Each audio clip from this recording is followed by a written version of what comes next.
गीता महात्म्य के अनुसार भगवत गीता दिव्य साहित्य है जिसको ध्यान पूर्वक पढ़ना चाहिए। गीता शास्त्रमिदं पुण्यम यह पठेत प्रयतः पुमान। यदि कोई भगवत गीता के उपदेशों का पालन करे तो वह जीवन के दुखों तथा चिंताओं से मुक्त हो सकता है। भय शोकादि वर्जितः, वह इस जीवन में सारे भय से मुक्त हो जाएगा और उसका अगला जीवन आध्यात्मिक होगा।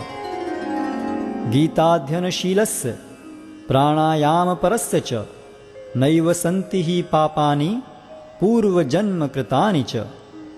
यदि कोई भगवत गीता को निष्ठा तथा गंभीरता के साथ पढ़ता है तो भगवान की कृपा से उसके सारे पूर्व दुष्कर्मों के फलों का उस पर कोई प्रभाव नहीं पड़ता। मलिने मोचनम पुंसाम जल स्नानम दिने दिने सकृत गीतामृत स्नानम संसारमलम नाशनम। मनुष्य जल में स्नान करके नित्य अपने को स्वच्छ कर सकता है, लेकिन यदि कोई भगवत गीता रूपी पवित्र गंगा जल में एक बार भी स्नान कर ले तो वह भवसागर की मलिनता से सदा सदा के लिए मुक्त हो जाता है। गीता सुगीता कर्तव्या किमन्यै शास्त्र विस्तरै या स्वयं पद्मनाभस्य मुख पद्माद्निस्सता। चूंकि भगवत गीता भगवान के मुख से निकली है, अतएव किसी को अन्य वैदिक साहित्य पढ़ने की आवश्यकता नहीं रहती। उसे केवल भगवत गीता का ही ध्यान पूर्वक तथा मनोयोग से श्रवण तथा पठन करना चाहिए।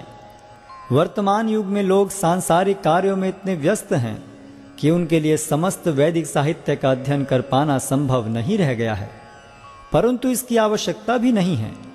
केवल एक पुस्तक भगवत गीता ही पर्याप्त है, क्योंकि यह समस्त वैदिक ग्रंथों का सार है और इसका प्रवचन भगवान ने किया है। भारतामृत सर्वस्वम विष्णु वक्राद्निस्सतम गीता गंगोदकम पीत्वा पुनर्जन्म न विद्यते।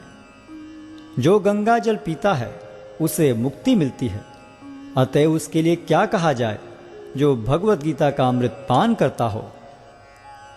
सर्वोपनिषदो गावो दोग्धा गोपाल नंदनः पार्थो वत्सः सुधीर्भोक्ता दुग्धम गीतामृतम महत्। यह गीतोपनिषद भगवत गीता जो समस्त उपनिषदों का सार है, गाय के तुल्य है और ग्वाल बाल के रूप में विख्यात भगवान कृष्ण इस गाय को दुह रहे हैं।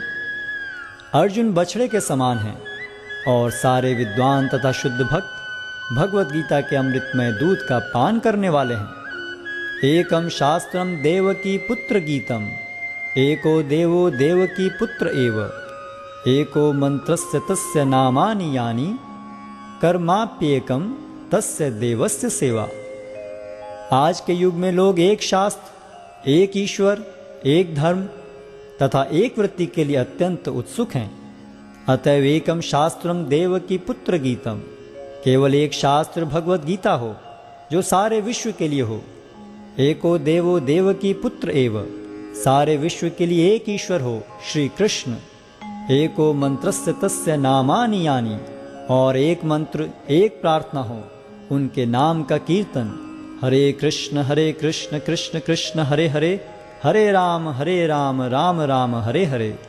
कर्माप्येकम तस्य देवस्य सेवा, और केवल एक ही कार्य हो, भगवान की सेवा। आपका बहुत बहुत धन्यवाद हमारे चैनल पे बने रहने के लिए और दूसरों को शेयर करने के लिए। तो हमने आज आपको गीता महात्म्य भेजा, आपने जाना इन 7 श्लोकों से। हमारे महान आचार्य शंकराचार्य जी के द्वारा रचित ये 7 श्लोक थे। तो आप जानिए कि कितना महत्वपूर्ण है भगवत गीता हमारे जीवन में। अर्जुन जो इतना, जिसे कहेंगे कि एक आदर्श शिष्य था, जिसके लिए द्रोणाचार्य ने उनको ऐसी भी विद्या सिखाई थी कि वो द्रोणाचार्य को भी मार सके। इतने प्रसन्न थे उसके गुरु उसके ऊपर। तो ये अर्जुन के जीवन में जब इतनी महत्वपूर्ण शिक्षाएं भगवत गीता में है, तो आप सोचिए हमारे लिए कितनी महत्वपूर्ण होगी। तो कृपया आप हमारे साथ बने रहिए और ये भगवत गीता का अति महत्वपूर्ण उपदेश, इसके प्रिंसिपल हमारे जीवन में बहुत ही महत्वपूर्ण है। तो उसे हम धीरे धीरे समझने का प्रयास करेंगे। और भगवान भगवद गीता में ही बताए हैं कि जो दूसरों को बांटता है वो मेरा सबसे प्रिय है। तो कृपया आप दूसरों को भी बांटते रहिए। हम क्रमिक रूप से समझने का प्रयास करेंगे और सार रूप में भगवान के नाम का जो संकीर्तन युक्त धर्म है वो भी हम पालन करेंगे। वो सबसे अच्छा इफेक्टिव दवाई है। हरे कृष्णा कृष्ण कृष्ण हरे हरे, हरे राम राम राम